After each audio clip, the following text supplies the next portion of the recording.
Paxtakor tumanida paxta terimi yuqori sur'atlar bilan davom etmoqda. Tumandagi 341 ta fermer xo'jaligi jami 11500 gektar maydonda yuqori hosil beruvchi chigit navlarini parvarishlab, viloyat miqyosida ilg'or natijalarni ko'rsatmoqda. Ayni paytda Oqbuloq fermer xo'jaligi hududida oq oltinni yig'ib olish jarayonlari qizg'in tus olgan. Shuningdek, tumandagi yirik xo'jaliklardan biri Diamond Brave fermer xo'jaligi 91 gektar maydonda ekilgan paxta yig'im terimi ishlarini jadal suratda olib bormoqda.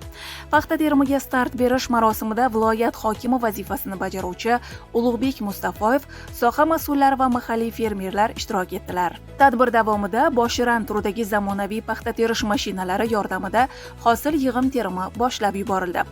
Diamond Brave xo'jaligida mahalliy sulton navi ekilib, har gektarda o'rtacha 180 ming ko'chat yetishtirildi.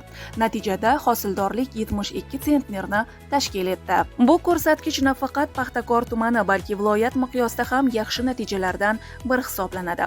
Fermerning ta'kidlashicha, bunday muvaffaqiyatga erishishda zamonaviy agrotexnologiyalardan samarali foydalanish, innovatsion yechimlarni joriy etish va terim jarayonlarini to'liq mexanizatsiya qilish muhim ahamiyat kasb etgan. Ilgari asosan qo'l mehnati bilan amalga oshirilgan terim ishlari endilikda zamonaviy texnika yordamida tezkor, aniq, samarali bajarilmoqda.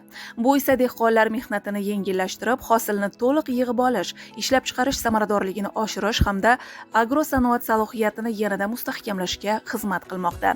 Paxtakorlik mehnatkashlar bu yil ham fidoyilik va mas'uliyat bilan ishlab, viloyatning umumiy paxta hosiliga munosib hissa qo'shishga intilmoqdalar.